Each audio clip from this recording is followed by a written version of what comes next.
Merci à tous pour être présents aujourd'hui pour la présentation de Richard Martel. Donc, ça fait plusieurs années que j'ai demandé à Richard de présenter dans le cadre du RQMP et je suis content qu'il ait accepté aujourd'hui. Je dois dire que Richard a été commode. Il s'est prêté à nos différents horaires et il a adapté sa présentation autant qu'on avait besoin de lui. Merci beaucoup. Donc, Richard a obtenu son doctorat et sa maîtrise, son bac, sa maîtrise et son doctorat à l'Université Laval sous la supervision du Peter McGreen en recherche de surface. Et par la suite, il a été à IBM Watson, là-bas, il a commencé comme postdoc et par la suite un chercheur staff agrégé, comment tu appelles ça? C'est un staff... Research Staff Member. Un Research Staff Member. Donc, j'ai eu le plaisir de rencontrer Richard à ce moment-là. L'Université de Montréal avait organisé... On achetait des gros ordinateurs à ce moment-là et on m'avait payé un voyage à Watson pour voir le centre de recherche là-bas et j'ai rencontré Richard qui faisait de la recherche là-bas.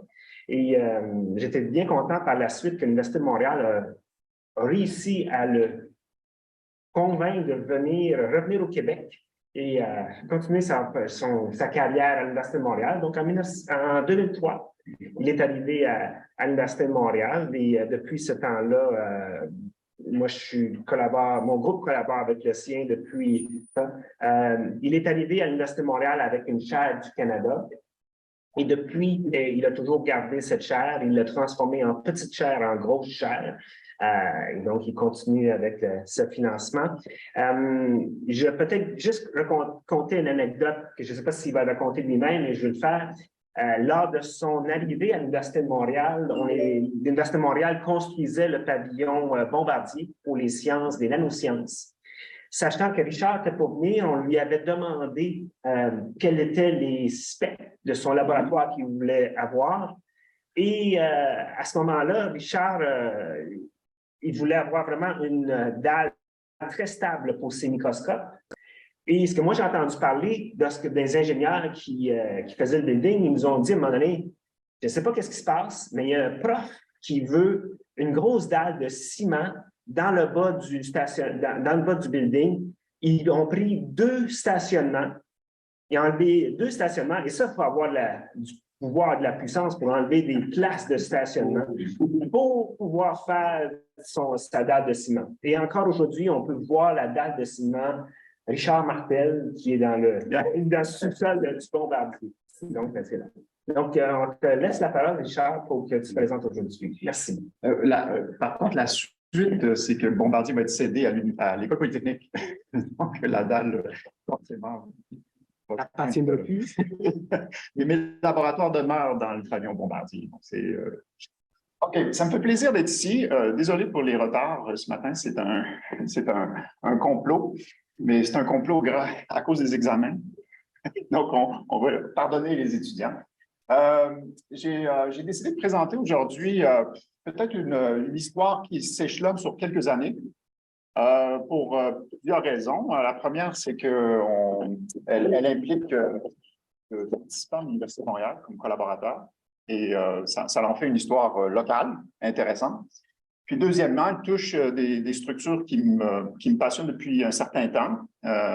On apprend à les découvrir, à les détester, à les aimer avec le temps. Et je ne sais pas si vous avez noté dans mon titre, j'ai pris la peine de dire nanostructure de carbone avec un S sur carbone. Hein? Ça n'a pas interpellé personne, sauf moi. Mais c'est pour dire qu'un carbone ou un autre ne sont pas nécessairement les mêmes. Étant donné l'hybridation qu'on connaît tous, l'hybridation sp2, qui est un des cœurs même des discussions aux chimistes pour expliquer la réactivité, les changements des propriétés. Alors ici, on parle de nanocarbone généralement parce que les nanocarbones ont pris beaucoup d'essor dans les dernières années pour des raisons que je pourrais dire assez logiques. On essaie de s'éloigner des composés dits toxiques, non durables, etc. Le carbone étant une structure absolument remarquable d'un point de vue de propriété. On l'utilise beaucoup en sciences de la vie et très peu en microélectronique. Puis on dit, bon, les microélectroniques se placent vraiment dans un contexte de contraintes. Là, le plomb, on s'est débarrassé du plomb, on s'en va vers des composés de plus en plus verts. Donc, ça se place dans cette mouvance, mais pas dans la mouvance nécessairement d'électronique, mais aussi des batteries, des matériaux qu'on dit modernes qui vont peut-être, on l'espère, modifier notre approche pour les applications. Et pour ça, il faut apprendre à les connaître, à les comprendre. Et un bon volet de la recherche qui se fait en ce moment, c'est justement naviguer à travers la zoologie de structure, essayer de comprendre les propriétés, d'en tirer des informations utiles. Puis aujourd'hui, je vais vous parler de ce mélange qui vient vraiment de ma formation, le mélange de chimie, chimie covalente. Et donc, avec la chimie, la puissance de la chimie, on peut faire des transformations absolument dirigées, structurées, et qui est très puissante d'un point de vue mise à l'échelle. Et l'autre, le côté physique. Qu'est-ce que la chimie va induire dans les propriétés? On se rappellera peut-être des semi-conducteurs avec les dopants dans les semi-conducteurs. On parlait à l'époque, la chimie, la physique des semi-conducteurs était une physique sale parce qu'on jouait avec des dopants. Mais aujourd'hui, on se rend compte que toutes les merveilles de l'électronique reposent sur le contrôle du dopage. Donc ici, un mariage entre chimie covalente et la compréhension des interactions à l'intérieur de la structure sur la base des modifications qui sont apportées. Évidemment, dans mon labo, bon, ça ne marche pas plus qu'avant. On ne veut pas que je travaille. Voilà. Dans mon labo, on a choisi depuis quelques années, probablement à cause de ma période chez IBM, de travailler sur deux structures en particulier, la structure du nanotube de carbone, qui est très connue, qui a été très populaire à l'époque où, en 2003, elle était populaire, mais elle a été dépassée par l'autre structure, le graphène, qui a cru en popularité, qui a donné un prix Nobel. Donc, évidemment, une autre structure qui s'ajoute. Mais il y a plusieurs structures qui ont été découvertes. Il ne faut pas les négliger. On parle de structures de 0,2 à 3D. On contrôle de plus en plus la fabrication de ces structures-là. On en fait maintenant tout un sujet de synthèse mise à l'échelle. Les compagnies se sont impliquées, donc elles sont de plus en plus disponibles. Et plus récemment, bon, mon groupe s'est intéressé au phosphore noir, qui est un autre composé bidimensionnel une fois qu'il est exfolié, homonucléaire, assez semblable au carbone, phosphore très vert, donc c'est une avenue qu'on trouve intéressante. C'est un matériau que je ne vais pas discuter aujourd'hui, mais qui présente vraiment beaucoup d'intérêt d'un point de vue matériaux électroniques pour son anisotropie, puis aussi la bande interdite qui est accordable du moyen infrarouge jusqu'au visible. Mais allons plutôt vers les structures de carbone pour vraiment placer le contexte des interactions électrons-phonons dans ces structures. J'espère pouvoir généraliser un jour avec la plupart des structures. Bon, le graphène, très rapidement, parce que je pense que ça a été discuté assez souvent dans les contextes des conférences RQMP, un peu moins peut-être dans les conférences de chimie. Le graphène est un réseau hexagonal de carbone sp2. La structure électronique se place bien dans l'espace réciproque, avec justement des 2 points quarts pour lesquels il y a dégénérescence des états. Et évidemment, on a un semi-métal quand on regarde la densité électronique jointe. Nanotube beaucoup plus complexe comme structure parce qu'il y a possibilité de les enrouler d'une façon ou d'une autre. Le diamètre affecte et il y a un confinement quantique sur le rayon qui fait que la fonction d'onde est périodique. Elle doit s'accommoder de cette période de la circonférence du cercle et ça donne lieu à des dispersions qui ressemblent un peu au graphène, mais qui ont vraiment des caractéristiques un peu différentes. Je vais pointer, j'imagine, avec ici. Donc, différents, métalliques, semi-conducteurs. Et je vais vous montrer des expériences, en particulier avec... Ça, c'est le STM que j'ai fait à l'époque. Fasciné, parce qu'on pouvait à la fois voir la structure et calculer aussi d'une façon assez simple la structure électronique.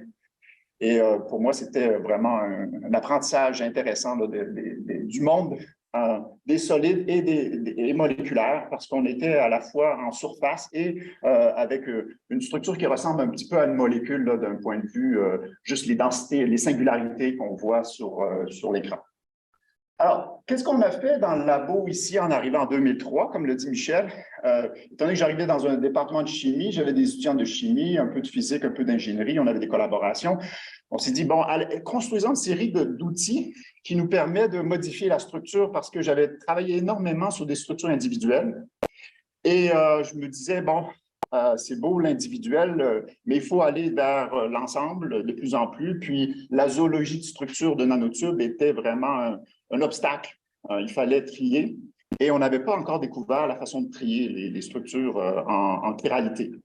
Alors, on a développé une série de contributions qui nous ont permis d'apprendre une chose, c'est qu'on a, dans un sens, une activité redox qui se produit dans l'environnement quand on manipule les structures. D'ailleurs, on a mis l'emphase sur l'activité redox oxygène-eau qui dope, sans s'en rendre compte, la structure de façon naturelle, parce que l'interface de l'oxyde sur laquelle elle se situe permet de stabiliser les oxydes, surtout les peroxydes, les structures qui sont des intermédiaires dans l'activité redox. De l'autre côté, on s'est dit, ben, attaquons la structure et évidemment, les nanotubes de carbone, les graphènes, carbone sp2, très satisfaits dans cette hybridation, sont très difficiles à attaquer d'un point de vue chimique. Ils sont, ce qu'on dit, une surface autopassivée.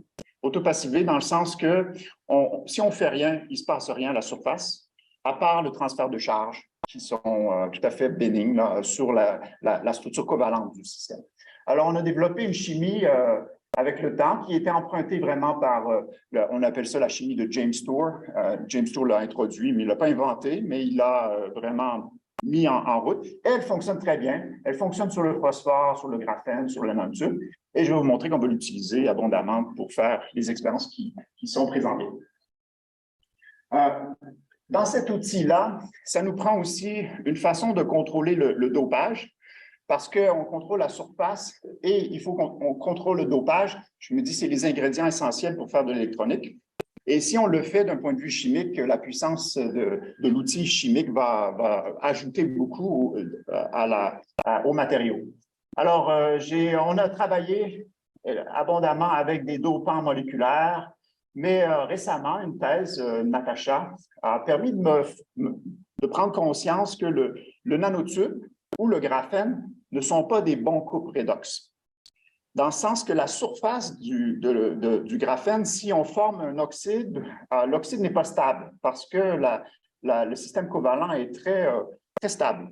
Et pour vraiment contrôler bien cette activité redox et non pas la laisser un peu hors équilibre, et ce qui a fait beaucoup de confusion dans la littérature, on ajoute simplement du platine sur la surface et on joue le fait que le platine est en contact électrique avec la structure.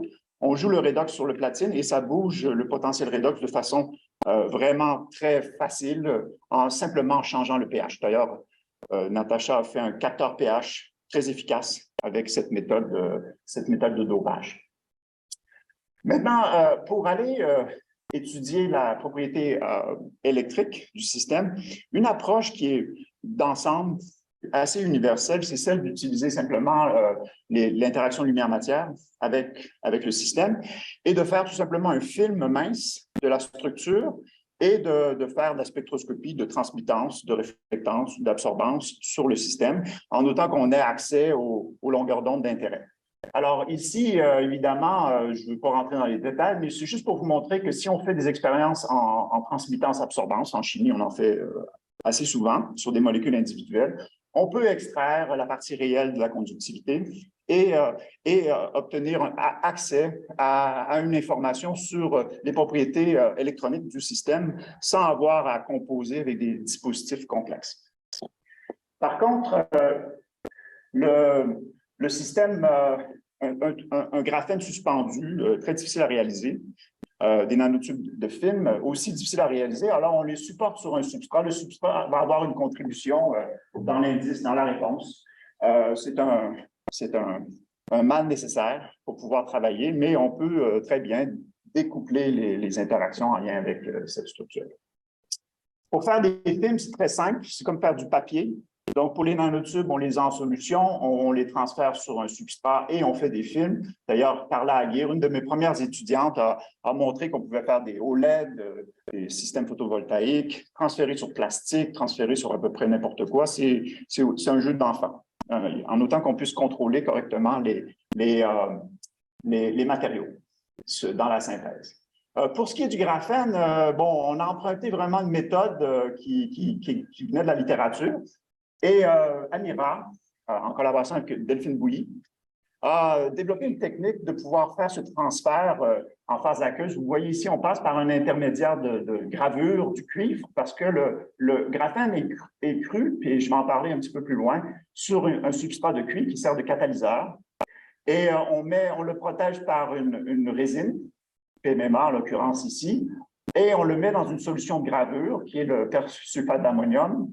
Et on attend, et là, on se débarrasse du cuivre, et après, on a un substrat qu'on peut transférer très facilement sur un autre substrat. Donc, on a accès à faire des films de monocouches et même de multicouches, si on veut. Il suffit d'empiler les structures et de composer avec les ingrédients. Amiral permet de faire 9 par 9, mais selon cette technique, on pourrait faire maintenant, même orienter le cristal en fonction de l'angle du substrat. D'où l'intérêt de faire des moirés avec ce type de méthode. Bon, pour le graphène, la conductivité optique a été bien débattue, mesurée. Le graphène est un peu plate d'un point de vue optique parce qu'il y a une conductivité attendue qui est constante. Mais on notera quand même ici qu'il y a une structure dans l'ultraviolet qui se présente, qui correspond à des orbitales de plus haute énergie. Et aussi quelque chose qui est un peu bizarre, qui n'est pas prédit par la théorie, qui vient apparaître dans le moyen infrarouge. Vous voyez la perte de conductivité dans le moyen infrarouge, alors que le graphène est un composé connu pour être un très bon conducteur. Cette perte de conductivité peut se comprendre assez facilement par le dopage non intentionnel de la couche. D'accord? Si on réussit par un dopage à bouger le niveau de Fermi, on va avoir un blocage de Pauli sur les transitions électroniques de petite énergie.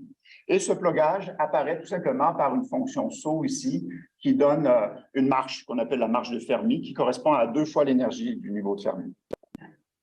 Mais je ne sais pas si vous remarquez à la gauche du spectre, on voit quand même une conductivité importante qu'on appelle la conductivité de Druth, qui vient des porteurs libres dans la structure, qui vient de peupler simplement la structure par le dopage. Donc, c'est des électrons dopants dans la structure qui se voient très bien lorsqu'on descend dans le moyen infrarouge.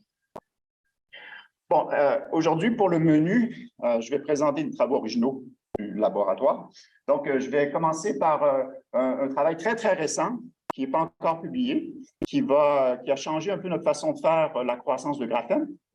Et je vais suivre après sur ce qu'on a appris sur les interactions électrons-phonons dans la structure en lien avec les outils que je viens de vous montrer qui sont maintenant en place dans le laboratoire. La croissance de graphène, c'est un sujet qui est débattu énormément dans la littérature. Et ça a pris un certain temps avant qu'on comprenne qu'en fait, personne ne comprend rien dans la croissance. Un des points, c'est que lorsqu'on fait une croissance, je donne la tâche à mes étudiants de faire une croissance, je ne sais jamais quel résultat je vais obtenir. Donc, juste pour vous dire. Alors, on a fait quelques expériences, puis ici, c'est le constat sur ce qu'on connaît de la croissance du graphène dans les instances modernes. Oui? Ça peut être monocristal, polycristal, ça n'a pas vraiment d'importance. Le monocristal, je vais montrer, permet de l'orientation épitaxiale de la structure solaire. On peut orienter le graphène très facilement avec du cuivre ordonné. Alors ici, un des points, c'est que, bon, d'une croissance à l'autre, je vous ai mentionné, c'est bizarre, on a des variations sur la cinétique. Un deuxième point qui m'interpelle comme j'ai eu une bonne formation en sciences des surfaces, je sais que pour couvrir une surface, ça ne prend pas beaucoup de gaz. C'est une belle chose que mon doctorat m'a appris. Et une croissance qui dure des heures, sur une monocouche me semble totalement aberrant. C'était une observation, mais c'était les conditions normales que tout le monde utilise. Deuxième point, c'est que j'ai travaillé sur le cuivre lors de ma thèse en sciences des surfaces en UHV. Et je sais que l'hydrogène n'absorbe pas sur le cuivre. Le cuivre est un mauvais catalyseur d'hydrogénation.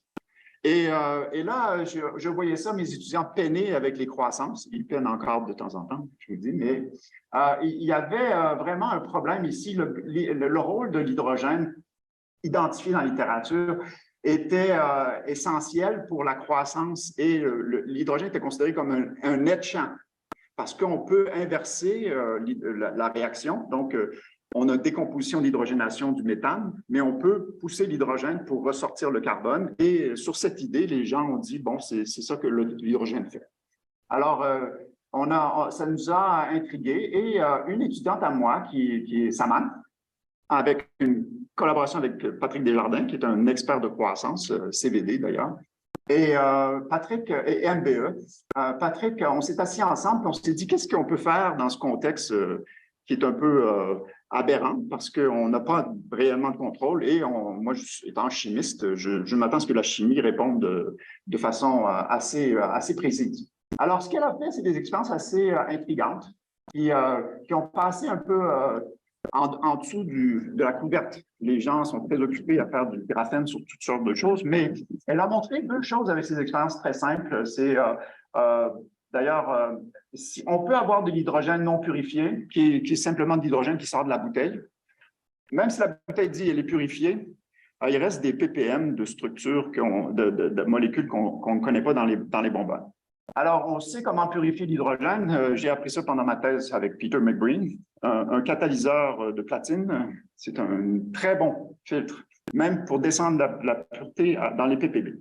Et là, elle a fait des recuits dans des conditions de croissance avec graphène et à purifier, non purifié. Elle s'est rendue compte que l'hydrogène, une fois purifié, ne grave pas du tout le graphène. Donc, l'hydrogène, en principe, n'est pas nécessaire dans la croissance parce qu'il n'y a pas vraiment de rôle sur le graphène. Alors, il y aurait un rôle sur la surface et elle a même trouvé des façons de purifier le méthane pour obtenir une croissance sans hydrogène. Alors, on s'est posé la question, qu'est-ce qui se passe ici? On a vraiment un triangle ici de conditions oxydantes réductrices pour laquelle on pourrait jouer un peu les paramètres, mais on s'est rendu compte très vite que c'était très difficile parce qu'il fallait travailler dans des conditions absolument très, très purifiées pour obtenir un contrôle sur ce triangle. Alors, on a vraiment défini une nouvelle approche qu'on a brevetée à l'époque 2014-2015, qui vient d'être acceptée aux États-Unis, qui consiste à mettre dans une chambre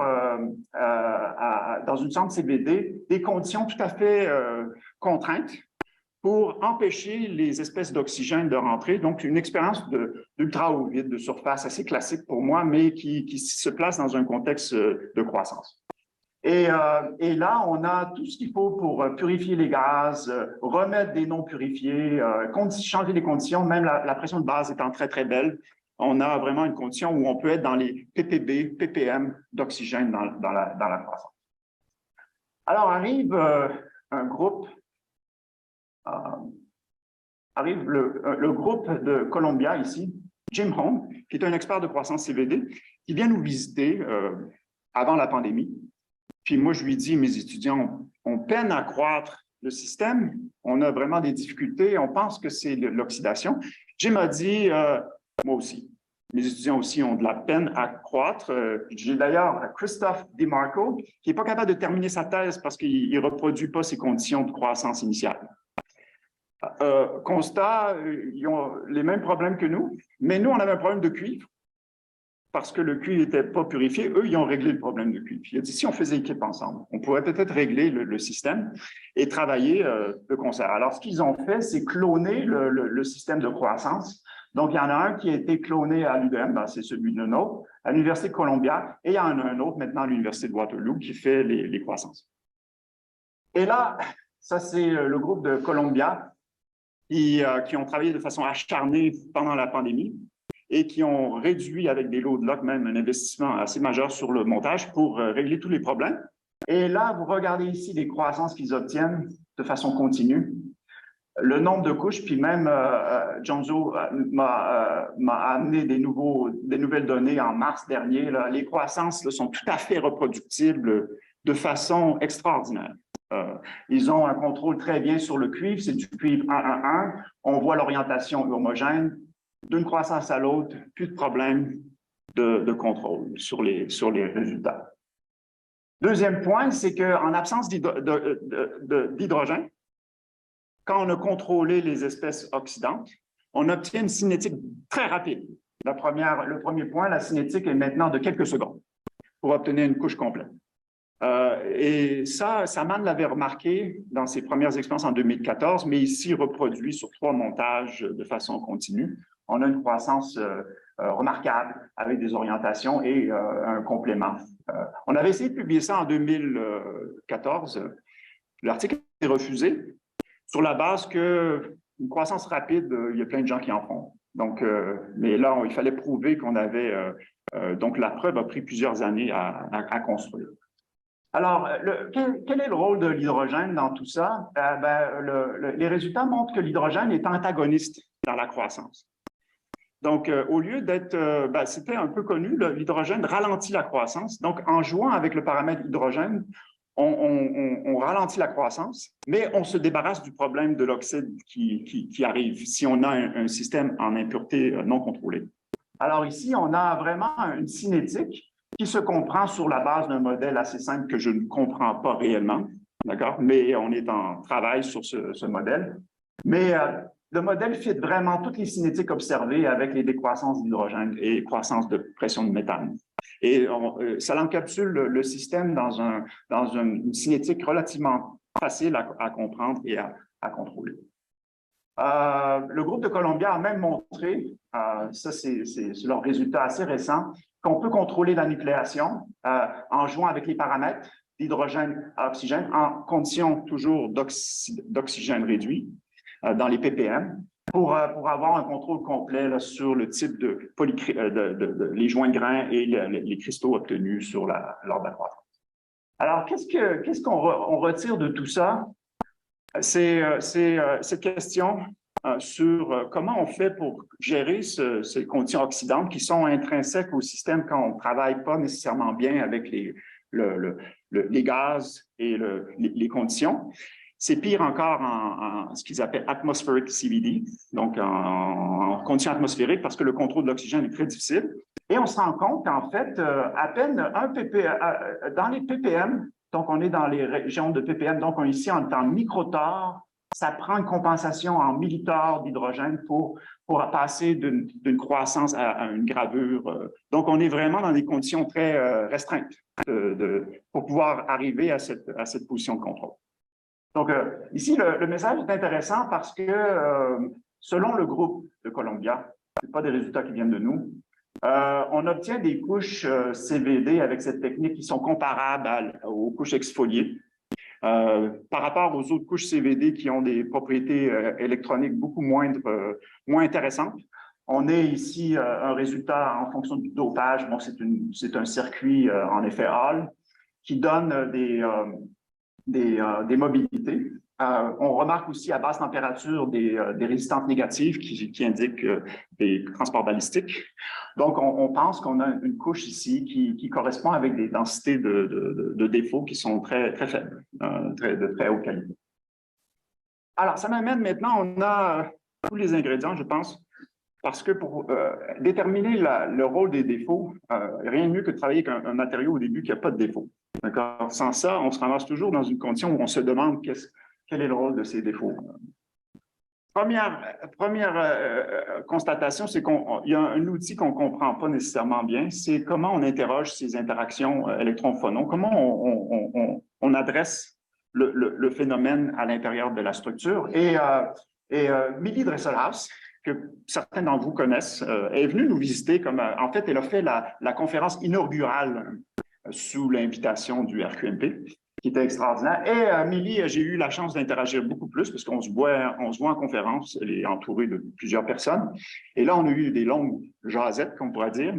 qui m'a amené à constater quelque chose de son expérience. Le Raman, les expériences Raman, c'est beaucoup plus qu'un spectre vibrationnel. Dans ma tête, c'était le Raman qu'on s'est attendu. En effet, quand on regarde les phonons dans le graphène, un sujet bien connu jusqu'à maintenant, qui date même d'un certain temps, les phonons qui sont actifs du point de vue vibrationnel, c'est des phonons qui sont en centre de zone, simplement parce que le photon n'a pas de quantité de mouvement presque nulle. Donc, on a une règle de sélection là, ici qui impose des vibrations très strictes qui sont placées à 200 milliélectronvolts ou bien 1600 nombres d'ondes, le fameux pic G qu'on appelle pour graphène. Mais Milly a travaillé énormément sur la présence d'un pic dans le mode Raman qui est de fréquences différentes, autour de 1350, 1400, qui vient d'une anomalie même de la structure et qui représente des phonons de centre de zone qui normalement ne sont pas permis dans une diffusion Raman classique. C'est un outil absolument extraordinaire parce que ils ont mis en évidence à travers la littérature que en présence de défaut, on active vraiment ce mode ici. Vous voyez le mode G, le mode D, on l'active. Et oui. Là, je parle là, je pointe ici. C'est ça. Okay. On active le mode D ici. Très bien. Et il y a une proportionnalité assez remarquable entre la présence de ce mode et les défauts dans la structure. Alors, fort de cette information, étant curieux, on se demande la question pourquoi ce mode est activé et on encapsule ça dans une explication de Raman deuxième ordre. Il y a ici une combinaison, c'est une résonance Raman résonant pour laquelle un défaut est impliqué dans la conservation du moment total. Et on obtient maintenant une activation. Et notez ici que cette activation est proportionnelle à la quantité de défauts, mais aussi, il est très fort, devient même plus fort que le mode de premier ordre dans la structure. Donc, un outil assez important pour faire ce type de mesure. Sachant ça, avec les années, on développe des instruments qui vont aller voir cette caractéristique des structures pour les comprendre. Et on a développé, en collaboration avec Photon, etc., une compagnie, un imageur Raman qui serait le sujet d'une présentation, si vous voulez, mais je vais aller plus rapidement. Et avec le travail de collaborateurs, entre autres Germain ici, qui est dans le groupe de Stafford, on a développé une technique de traitement de données parce que l'hyperspectral Raman nous donne 1 gigabyte de données, un spectre à chaque pixel. Alors, gérer cette information devient un problème. Et un problème que Germain a attaqué dans sa thèse d'une façon remarquable et on a maintenant les outils pour pouvoir faire les fits, intégrer les pics, etc. Et il a même montré la différence entre la technique classique confocale et la technique hyperspectrale qu'on a mis en place là, dans le laboratoire. Est-ce qu'on peut obtenir de la science à partir de ça? Ben, la réponse, c'est probablement oui, parce qu'on a maintenant une image des défauts dans les structures. Et on a fait équipe avec un groupe qui s'intéresse à doper le graphène par des méthodes placement. Et ici, c'est des images hyperspectrales traitées avec la méthode de Germain dans un contexte où on fait l'analyse de la quantité des défauts ici et ici sur l'effet du désordre sur notre structure. Des données qui avaient été déjà colligées, bien intégrées par Concedo, des groupes du Brésil qui ont bien mis en place cette carte. Alors, ce qui est remarquable ici, c'est qu'avec le traitement placement, une des choses qu'on voit apparaître, c'est des lignes qu'on associe aux joints de grains du graphène. Et vous vous rappelez que plus la bande de défauts est élevée, plus je vais avoir de défauts dans ma structure. Et là, la première constatation, c'est comment ça qu'on résout les joints de grains avec le mode D. Et en plus, on dit que les joints de grains, qui sont les joints de défaut, ont moins de défauts que les plateaux dans la couche de graphène. Alors, c'était vraiment intéressant. Et le désordre est vraiment important dans la partie des joints de grains et dans la partie par rapport aux parties des graphènes. Alors ça, c'est une information qui a permis de comprendre un peu le mécanisme d'activation par le placement. Je vais laisser Luc en parler parce que c'est un mécanisme assez compliqué, d'accord, mais qui a donné lieu à cette publication ici que je suis en retard.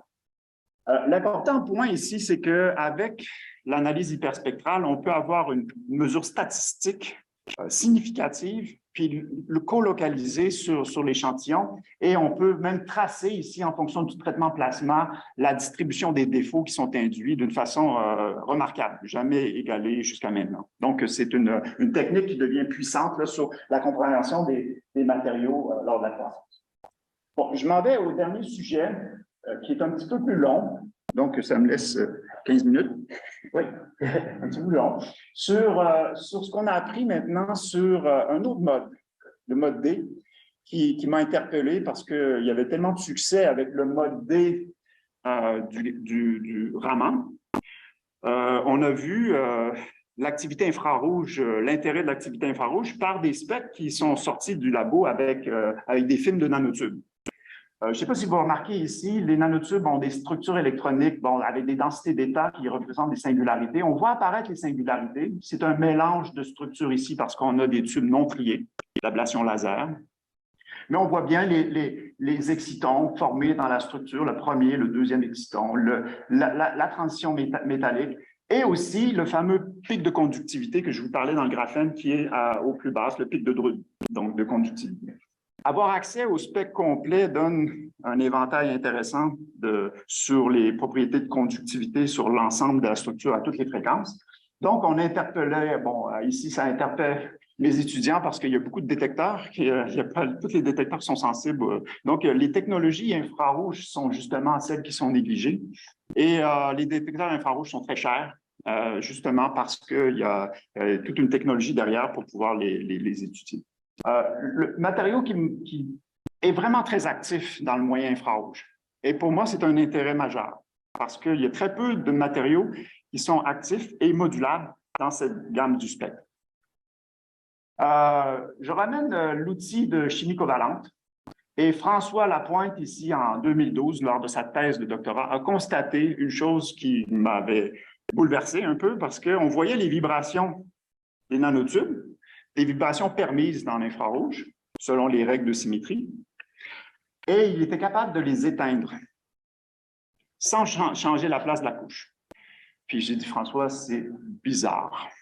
OK? Des vibrations, interaction dipolaire, absorption, tu la détruis, tu écrantes, tu dopes trop, tu écrantes, tu mets trop de charge autour, etc. En fait, en dopant des dopants, si on met les défauts, on voit apparaître ces structures-là et on peut vraiment les faire un fit sur la physique de Fano, la résonance de Fano.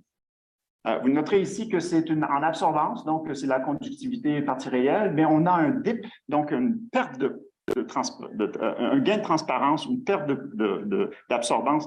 Donc, on a appelé ça une anti-résonance Fano, sur le fait qu'on a maintenant une bizarreté. Non seulement on a un gain d'absorption quand on a un dipôle normalement, mais là, on est dans un négatif. Un truc assez intriguant qui nous a pris quelques années à comprendre. Donc, un autre point, c'est qu'on voit ce fameux mode D qui, normalement, même en Raman et non permis en infrarouge, encore pire. Hein? Donc, on est dans un mode ici d'activation électron-phonon qui est intriguant, qui est vraiment intriguant, qui est intéressant. Bon, parlons un peu des résonances Fano. Les résonances Fano, c'est un sujet très mature. On peut utiliser cette formulation de résonance et ça interpelle deux résonateurs, un continuum et un état discret qui interagissent à travers un couplage faible. Donc, on peut le simuler assez simplement d'un point de vue classique comme étant deux résonateurs avec un couplage faible pour laquelle on peut tirer la partie réelle, la partie imaginaire. Et vous voyez ici l'interférence dans le profil, par exemple, du premier résonateur, des interférences qui viennent de l'interaction entre les deux composants. Alors, en jouant avec les paramètres, le paramètre Q, qui est le paramètre de forme, il y a des sciences physiques, largeur du spectre avec les résonateurs, on obtient des fits qui permettent de comprendre qu'on a vraiment un bon accord avec ce type de physique là, sur les résonances qui sont vues dans le spectre moyen infrarouge. Ça se comprend bien parce qu'on a des modes infrarouges permis. À part celui-ci, qui est encore une bizarrerie, c'est une violation de conservation du moment total. Donc, question pourquoi on voit ce mode.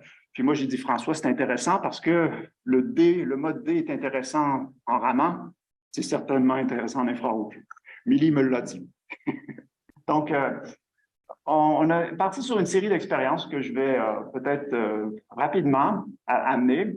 La première expérience, c'est comment on peut moduler puis voir ce phénomène de, vous voyez ici l'absorption, mais on a utilisé des doubles parois.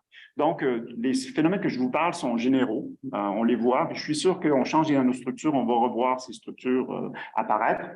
Donc, on a une absorption importante dans le moyen infrarouge qu'on peut adresser, et vous voyez ici les singularités de Van Hove qui viennent du fait qu'on a des nanotubes de carbone.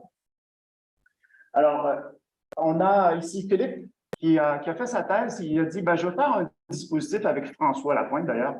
Je vais faire un dispositif pour pouvoir étudier ça en mettant sur le dessus de la couche une couche d'électrolytes que je pourrais doper. On va pouvoir faire l'infrarouge et le dopage in situ pour pouvoir moduler le dopage et regarder la structure. Donc, relativement simple, on applique une tension in situ, on regarde par l'infrarouge multiréflexion, donc on est dans un spectre de réflectance, et on voit apparaître le spectre à travers la couche de silicium. C'est une technique de réflexion totale interne. Alors, ça, c'est les données de Philippe. Vous voyez ici la singularité de Van Hove qui est, bon, il faut penser à l'envers ici parce qu'on est en delta T, donc transmittance soustraite. Donc, ici, c'est non dopé, ici, c'est dopé. Donc, on a oh, pardon. Ici, ça, c'est la partie dopée, c'est la partie non dopée. Étant donné qu'on est en différence, ben, on voit ici qu'il y a un bleach de l'état de la singularité de Van Hove. Donc, on place le niveau de Fermi au-dessus, on bloque par exclusion de Pauli les transitions jusqu'à la singularité. Et on voit apparaître évidemment notre fameux mode Fano qui apparaît et qui s'éteint dans le spectre. On s'est intéressé à la croissance de ce pic et au fait que la largeur était très peu affectée par les phénomènes de dopage. Je discute avec mes collègues. J'ai un collaborateur à l'Université de Würzburg. On a travaillé ensemble à IBM. Il me dit, c'est intéressant, on va l'essayer sur nos tubes séparés. Il a une technique pour séparer le 6,5 qui est bien comprise. Il y a des échantillons de 6,5, il fait un film et il place le film de nanotubes ultra purs dans le faisceau infrarouge. Et là, ça, c'est l'ensemble des spectres. On voit la singularité de Van Hove. Bon, ici, il y a beaucoup de phénomènes reliés à l'optique des nanotubes. On a un exciton, le trion, le deuxième exciton. Et quand on dope avec ici, on a utilisé un système redox avec l'or, qui est un bon dopant P. Et on fait juste ajouter la concentration. Et vous voyez ici apparaître le pic de Drude qui monte. Donc, on est en absorbance ici. Et évidemment, un bleach encore, comme Philippe a vu dans son système à double paroi. On peut même relier l'ensemble. Donc, on est ici dans un système ultra pur et avec des conditions de dopage qui sont intéressantes. Alors, on a eu un certain mal à comprendre et à comprendre ce pic de conductivité, donc le pic de Drude, dans ce contexte de dopage avec l'or. Et l'histoire se résume à une interaction ionique entre l'or 2+, et l'électron, le trou qui est dans la structure. Ce que ça fait, c'est quand on dope initialement, la charge positive vient interagir avec la charge dans le nanotube et localiser la fonction d'onde, ce qui essentiellement découpe le nanotube en petites sections. Et plus on ajoute d'ions, plus il devient conducteur parce que les ondes localisées se rejoignent et augmentent la localisation des porteurs le long de la couche. Donc, on le représente ici sur cette base-là. Et sur cette base-là, on pourrait comprendre exactement le phénomène de dopage qui donne lieu à cette croissance et déplacement du pic. Donc, mais il y avait une relation directe entre le dopage et le déplacement du maximum. Et dans la dernière mission, on place le maximum du pic de Drude qui se déplace clairement dans la partie infrarouge des vibrations. En parallèle, mon groupe a fait la même chose, mais cette fois-là avec une autre approche, en prenant des tubes sur lequel on fait une chimie covalente en se disant, la chimie covalente va casser les tubes en petits domaines, localiser la fonction d'onde à l'intérieur du domaine, et on observe exactement le même phénomène, un décalage de la bande de Drude vers les plus hautes fréquences qui est attendu pour des sections de tubes beaucoup plus courtes. Alors, on peut accorder ce modèle avec un modèle Drude-Schmidt, qui est un modèle sur la conductivité en présence de segments de plus en plus longs. Et on peut obtenir à partir des fits l'ensemble des paramètres. On a juste assumé ici la masse effective là, dans les nanotubes qui étaient connus par des méthodes de transport. Et on se rend compte qu'on a une localisation, une longueur de localisation qui peut être définie par la position du maximum du pic de Drude et qu'on peut inférer directement en nombre à partir des fils. Alors, je place les deux expériences côte à côte pour montrer les deux expériences, le parallèle entre les deux expériences. Ici, on a un phénomène juste de dopage qui croît. On voit, en fonction du dopage croissant, une augmentation du pic de Drude attendue, mais aussi un allongement de la longueur de localisation. Puis ici, on a un dopage fixe très élevé, mais on réduit la localisation et donc, on a un phénomène inverse dans les deux expériences. Puis, on constate une chose, c'est que le mode D ne se comporte pas tout à fait de la même façon, mais assez semblable, mais on a des modes D très forts lorsqu'on a un dopage fort avec un nombre de défauts très, très élevé. Une deuxième constatation, c'est que le mode D est très large en énergie. Si on le compare au mode Raman directement, on se rend compte qu'on est tout à fait dans d'autres sphères de largeur, donc de temps de relaxation. On est vraiment dans un monde complètement différent. Les mécanismes semblent analogues, mais distincts d'un point de vue énergie. Et on voit même des phénomènes d'amplification et de gain en fonction surtout de la position du mode Plasmon par rapport au mode phonon. Alors, le dernier point, c'est peut-être 4 minutes pour résumer le travail de Michel Côté en interaction avec Michel pour essayer de faire du ménage dans cette série de données qui deviennent de plus en plus importantes. Alors, on a fait une expérience, je vais très vite ici parce qu'on a fait la même expérience que tout à l'heure sur du graphène. L'avantage avec le graphène, c'est qu'on peut faire du STM, on voit les greffons, on les quantifie, et le graphène n'a pas de mode infrarouge. Donc, s'il y a un mode infrarouge qu'on voit ici, c'est certainement un mode interdit. Ça va? Et évidemment, François montre que les deux modes sont là, très larges, très présents dans le graphène en fonction du dopage. Le comportement tout à fait analogue à ce que je viens de montrer. On fait même le lien avec ce que les gens ont vu dans le graphène en fonction de la fréquence. La marge de Fermi est vue, l'augmentation de la transition de Drude et la présence des antirésonances dans le spectre. Alors ici, on a toujours ce dilemme ici, qui est un dilemme à résoudre. Pourquoi est-ce qu'une interaction optiquement non permise, à travers un mécanisme qui ne parle que d'interaction optique permise, va générer ce type d'interaction? Et je veux dire, c'est un puzzle, mais qui a été résolu par l'équipe de Michel avec la contribution de Bruno Rousseau, qui a fait le calcul. Le premier modèle qui fonctionne, mais qui ne fonctionne pas parfaitement, Michel, je vais t'en parler plus tard. Le premier modèle qui fonctionne, c'est au lieu de faire un système de résonateur couplé par une interaction faible, Bruno a eu l'idée d'essayer un modèle collisionnel, c'est-à-dire les électrons rentrent en collision avec le défaut et regarder le couplage avec le phonon par une collision instantanée. Et il s'est rendu compte que le fait d'avoir une collision, c'est un peu comme une vague qui frappe un mur.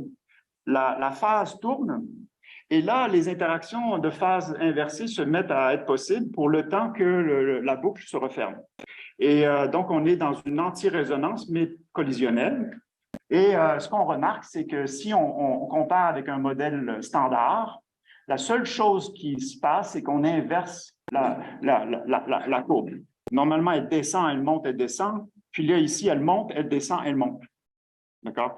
Et c'est la seule chose. Puis Bruno a réussi à simuler parfaitement par la solution complète des intégrales en incluant les phonons du graphène. Il a réussi à simuler très bien nos courbes en disant, bon, ben, c'est ça qui se passe. C'est rien d'autre qu'une interaction collisionnelle pour les électrons du placement de Drude avec les phonons, et ça permet d'ouvrir, relâcher, briser la symétrie, relâcher les conditions pour obtenir ce couplage.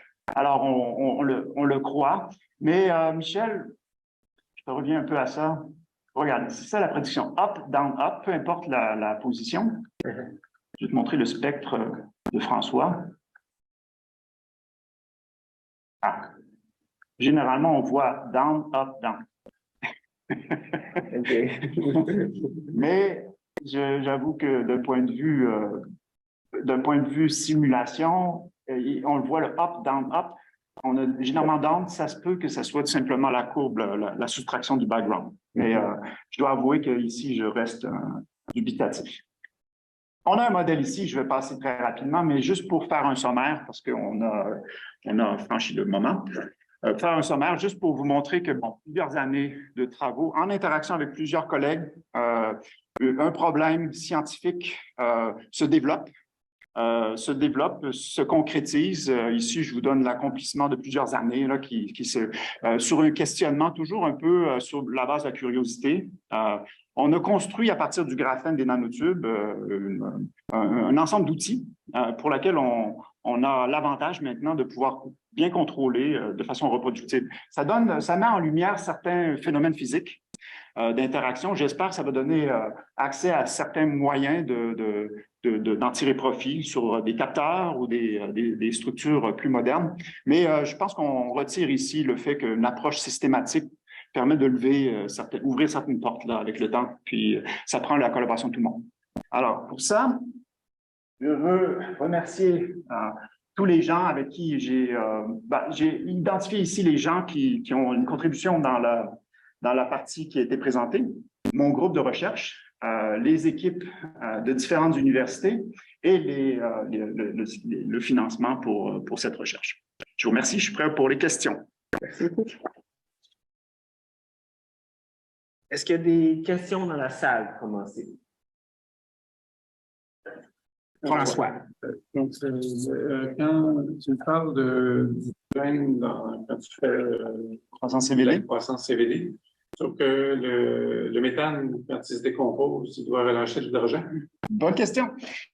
Exactement pour ça, quand on avait les discussions avec Saman au sujet c'est quoi le rôle de l'hydrogène, la première observation, c'était effectivement le méthane est un réducteur.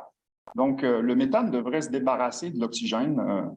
Mais maintenant, on voit bien que le seuil d'oxydation, on pourrait appeler ça en sciences de surface, le coefficient de collage de l'oxygène étant tellement élevé, parce qu'un ppm d'oxygène dans un gaz, dans une pression qu'on utilise, représente à peu près un Langmuir d'exposition. Donc, très vite, l'oxygène envahit la surface dans les ppm et vient contrer l'effet réducteur du méthane. Puis le méthane veut aussi séquestrer le carbone. On est en compétition avec le démon là, qui vient manger les structures. Donc, c'est pour ça que les gens ajoutent de l'hydrogène pour pouvoir compenser cet effet-là. Puis ils n'ont pas atteint les conditions qu'on avait ici, pour lesquelles juste mettre du méthane, on a croissance sans problème. On est dans des conditions réductrices, mais ça prend un système développé pour ça. Mais ce que je veux dire, c'est que la réaction laisse le carbone et génère de l'hydrogène dans le gaz. L'hydrogène recombine sur le cuivre très rapidement, sort en gaz H2. C'est ça. Donc, tu as du H2 ouais. De là, par rapport à en avoir... Oui, mais pas en concentration suffisante. La croissance étant vraiment lente par rapport à... Donc, la pression de H2 qui résulte de la sortie de 2 H2 est relativement faible. C'est pas suffisante pour contrer le phénomène de l'oxydation. Félix? Oui, le problème semble résolu avec le CVD, croissance de graphène, mais c'est quoi l'avantage de faire la CVD versus l'exfoliation? L'exfoliation, ça me semble automatique, comme ça marche tout le temps. L'avantage, c'est que c'est la mise à l'échelle. Si on exfolie, faire une monocouche, c'est très difficile. Il faut l'avoir fait pour dire plus jamais. Et le deuxième, c'est qu'on peut avoir des monocouches sur la taille d'une gaufre avec le cuivre. On peut faire des croissances là, complètes, là, du même type que pour les gaufres de silicium. Donc, ici, en fait, le prix Nobel à Games Novoselov est arrivé tout de suite après les premiers résultats de croissance CVD sur cuivre. Le groupe de Rouhoff, il y a plusieurs groupes qui ont mis même ça sur Roll-to-Roll. Puis, ça a donné un essor énorme au domaine parce qu'on s'est dit, ah, on va avoir des gaufres de graphène disponibles, cheap, mais il ne faut pas vendre la peau de l'ours avant acheter des gaufres de graphène aujourd'hui, c'est un résultat difficilement reproductible. Donc, on a du polycristal, parfois ils sont non complets, etc. On a affaire à cette problématique dans le monde. Il y a une question en ligne de l'Atrium de l'Institut quantique. Est-ce que vous pouvez poser votre question? Il y a beaucoup notamment de résultats fondamentaux très intéressants. Ma question, c'est quelles sont les perspectives pour des dispositifs basés sur soit le graphène ou les nanotypes de carbone? Ah, c'est une bonne question. Elle n'est pas dans ma plate-bande, mais oui, il y a un effort assez important aux États-Unis en ce moment sur l'ordinateur à nanotubes qui même mobilise une plateforme de microfabrication complète. Et les avancées sont importantes. Ces dernières années, on voit apparaître des publications. Ils sont... en fait, ça, c'est mon ancienne vie à IBM. Le nanotube de carbone demeure la structure qui abattre. Le silicium n'atteindra jamais les performances du nanotube de carbone. Mais il faut le construire, cet ordinateur-là, puis aussi, il faut contrôler tous les détails, chose qui me semble absolument impossible ou pharaonique, en tout cas. Mais il y a des gens qui y croient encore et qui continuent. Ça nécessite beaucoup de choses, le tri, le contrôle des interfaces, le contrôle du dopage, l'interconnexion et tout, dans un processus d'assemblage. Donc, les défis sont nombreux, mais ne décourage pas tout le monde. Il y en a qui y croient parce que les performances ultimes sont dépassées avec le nanotube. Dans ce qui est du graphène, on est plus pour le transistor, c'est pas vraiment une belle option parce qu'il n'y a pas de bande interdite. Donc, pour des transistors, ce n'est pas un matériau idéal. Il faudrait le façonner. Donc, c'est aussi possible, mais il faut contrôler ça à l'échelle du nanomètre. Très difficile. Mais le graphène se présente beaucoup d'intérêt, je pense, du côté électro-optique, contrôle électro-optique, modulation pour les télécoms. J'ai parlé ici des possibilités dans le moyen infrarouge. Je pense que l'histoire va nous dire qu'est-ce qui va se passer avec le graphène, mais en ce moment, ce qu'on pourrait appeler le killer application n'est pas encore démasqué. OK, merci beaucoup. Merci. Oui. Moi, j'ai deux questions sur un des premiers graphiques. On avait parlé des réactions d'oxydoréduction. Vous avez montré le modèle de bande. Et puis, vous voyez que à basse énergie sur la bande de valence, vous voyez la réaction de réduction de l'oxygène en 4 électrons. Oui. Et puis, vous aviez dit que finalement, les peroxydes étaient très stables. Oui, stabilisés. Ça, c'est... Oui, donc, juste pour répéter la question, il y avait cette question de l'équilibre redox entre l'oxygène et l'eau. Pour qu'il y ait dopage sur le nanotube, ça prend une surface qui réagit, qui fait un oxyde, comme l'oxyde de platine est un couple redox efficace, mais les nanotubes ne sont pas, ni le graphène, ne sont pas des couples redox parce que l'oxyde n'est pas stable sur la surface. Mais à l'interface d'un oxyde de silicium, d'un oxyde l'eau s'insère et peut stabiliser les intermédiaires. Et c'est, selon nous, c'est ce qui explique les dopages non intentionnels type P, qu'on voit. Toutes les structures que les gens fabriquent sont dopées de façon P naturelle. Et c'est justement des peroxydes ou des intermédiaires oxydantes qui sont dans le couple redox à 4 électrons.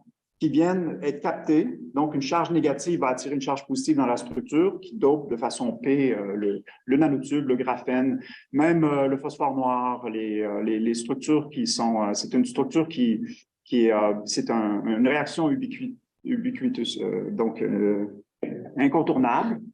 Et les gens, après, travaillent en boîte à gants maintenant et à essayer de contrôler cette interface-là un peu mieux par le blocage, justement, de cette réaction. Oui. Après, j'aurais une question, je n'ai pas tout à fait compris. Vous avez parlé du modèle de Drude sur les porteurs de charge. Oui.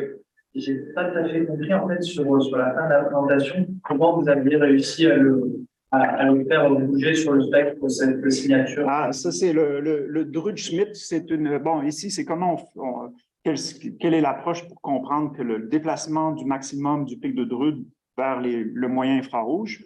Il y a un modèle, Drude-Schmidt, qui est une modification du modèle de Drude qui est dans les livres de base là, de l'état solide. Une modification qui permet d'inclure la forme. On peut modifier le plasmon en changeant la forme. Par exemple, si on faisait des bâtonnets, on les coupe, en changeant la forme, on change la forme de l'antenne. Et cette antenne-là va répondre d'une façon électromagnétique à des fréquences qui se décalent. Donc ici, c'est un peu c'était analogue où on a un conducteur qu'on modifie d'un point de vue structurel et qui impose des contraintes là, dans la réponse électromagnétique. Et c'est tout simplement ça, on fait juste appliquer ce modèle. Est-ce qu'en soi, avec le plasmon, ce ne serait pas la même histoire analogique avec l'or, suivant les différentes... Oui, tu vas voir exactement l'analogie avec l'or. L'or, par contre, le plasmon est dans le visible, mais on peut modifier la réponse plasmonique de l'or, de surface de l'or, en changeant, en faisant des particules, en faisant des bandes, et ainsi de suite. On modifie, c'est la plasmonique. On modifie la réponse du plasmon d'une façon structurelle. Ici, ce que j'apporte comme ingrédient, c'est que la chimie peut modifier le plasmon de nanotube, qui est un D, en réduisant la taille des longueur de cohérence, la taille de localisation dans la structure, ce qui permet de déplacer le pic à l'endroit d'intérêt pour les vibrations. Merci. Parfait. Et déjà Merci. à cette heure. Donc, merci beaucoup pour votre attention. Puis on va remercier ensemble Richard pour la belle présentation.